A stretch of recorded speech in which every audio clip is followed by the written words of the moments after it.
শাড়ি বনাম বোরকা হাজার বছরের পুরনো ঐতিহ্যের সাথে আধুনিক গ্লোবাল স্টাইলের এক অদ্ভুত কন্ট্রাস্ট খেয়াল করেছেন কি মাত্র কয়েক দশকের ব্যবধানে আমাদের দেশের নারীদের পোশাকে কিন্তু বিশাল একটা পরিবর্তন চলে এসেছে। আজকের এই বিশ্লেষণে সবাইকে স্বাগত জানাচ্ছি।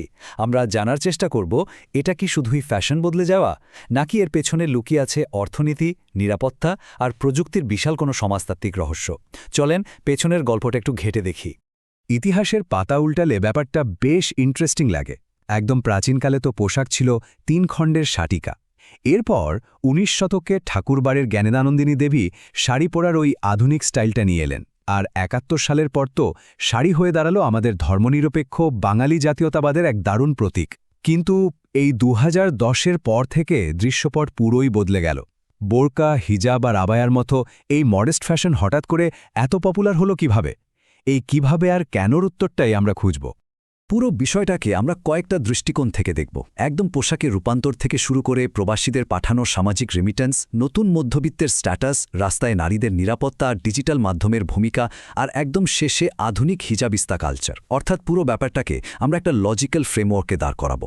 প্রথমেই আসা যাক জাতীয়তাবাদ থেকে গ্লোবাল পরিচয়ের দিকে আমাদের এই বিস্ময়কর রূপান্তরের কথায়। ৭১-এর পর আমাদের মূল ফোকাস ছিল কিন্তু বাঙালি পরিচয়ে, আর শাড়ি ছিল তার একদম কেন্দ্রে।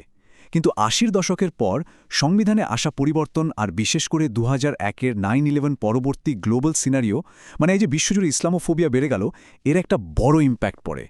অনেকেই তখন নিজস্ব ঐতিহ্যবাহী পরিচয়ের চেয়ে রক্ষণশীল ধর্মীয় পরিচয়টাকে বেশি আপন করে নিতে শুরু করেন। হিজাব বা বোরকা তখন আর শুধু পর্দার বিষয় থাকল না, এটা হয়ে উঠল পশ্চিমা কালচারের বিরুদ্ধে এক ধরনের নীরব প্রতিবাদ আর আত্মপরিচয় প্রমাণের একটা উপায়।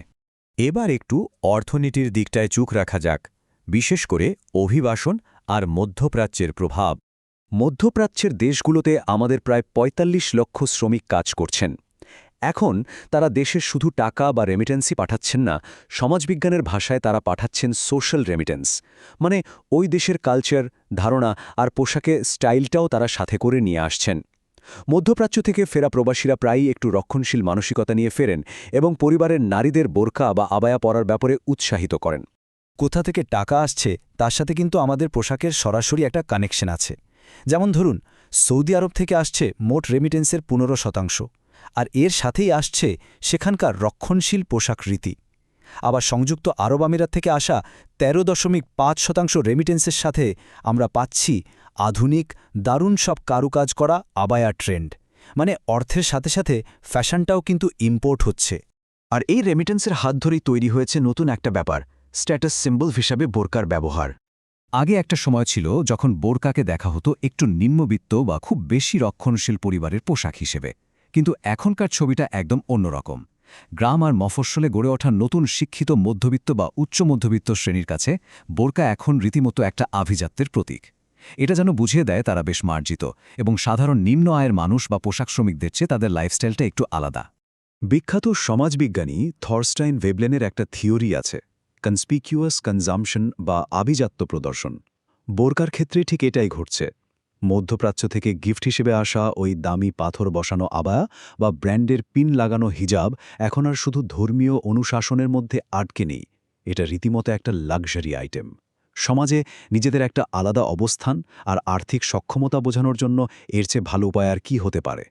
তবে আভিজাত্যের বাইরেও একদম রূঢ় একটা বাস্তব কারণ আছে, রাস্তায় চলাফেরার নিরাপত্তা বা মোবাইল প্রাইভেসি।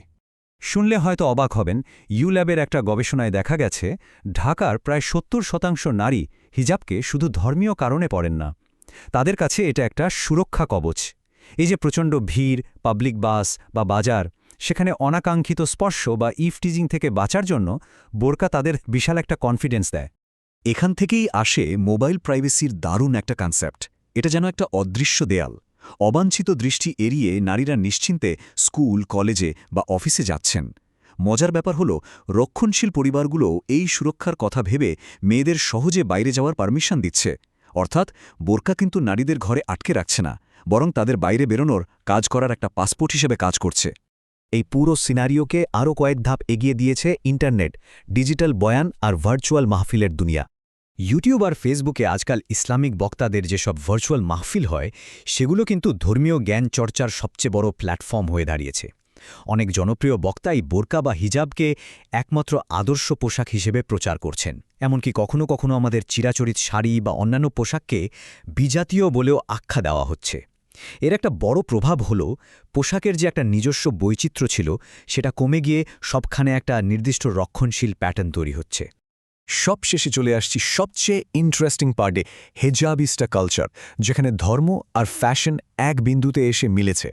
এখনকার তরুণ প্রজন্মের নারীরা কিন্তু ওই একঘেয়ে কালো বোরকাতেই আটকে নেই। তারা ধর্মীয় নিয়মের সাথে গ্লোবাল ফ্যাশন ট্রেন্ডের একটা দারুণ মিক্স তৈরি করেছেন। এই যে রঙিন কাস্টমাইজড সব মডেস্ট ওয়্যার, এর মাধ্যমে তারা আসলে দুটো কাজ করছেন। একদিকে রক্ষণশীল সমাজের নিয়ম মানছেন, আবার অন্যদিকে নিজেদের ফ্যাশন সেন্স আর পার্সোনালিটিটাও বেশ দাপটের সাথে ফুটিয়ে তুলছেন। ডেটাগুলোও কিন্তু তাই বলছে। যারা হিজাব পরেন তাদের মধ্যে অর্ধেকেরও বেশি, মানে 53% নারী ড্রেসের সাথে মিলিয়ে হিজাবের কালার ম্যাচ করেন। সাথে থাকে দামি ব্রোচ বা নানারকম অ্যাক্সেসরিজ। বোঝাই যাচ্ছে বিষয়টা শুধু আর ধর্মীয় গণ্ডিতে নেই, বরং বিশাল একটা গ্লোবাল ফ্যাশন ইন্ডাস্ট্রির সাথে এর একটা স্ট্রং কানেকশন তৈরি হয়ে গেছে। অর্থনীতি, সমাজের নতুন স্ট্যাটাস, রাস্তায় নারীদের নিরাপত্তা আর ডিজিটাল মিডিয়া, এই সব কিছু মিলে আমাদের সমাজের চেহারাটা কিভাবে বদলে দিচ্ছে তা তো দেখলামই। কিন্তু দিন শেষে একটা বড় প্রশ্ন থেকেই যায়, বোরকা আর হিজাবের এই ব্যাপক ব্যবহার কি আসলে নারীদের বাইরে কাজ করার আর স্বাধীনভাবে চলাফেরার পথটাকে আরও প্রশস্ত করছে, নাকি আমাদের হাজার বছরের সেই পুরানো সাংস্কৃতিক বৈচিত্র্যকে ধীরে ধীরে সংকুচিত করে ফেলছে? উত্তরটা খুব একটা সহজ নয়, তাই চিন্তার ভারটা দর্শকদের উপরই ছেড়ে দিচ্ছি। এতক্ষণ সাথে থাকার জন্য অনেক অনেক ধন্যবাদ।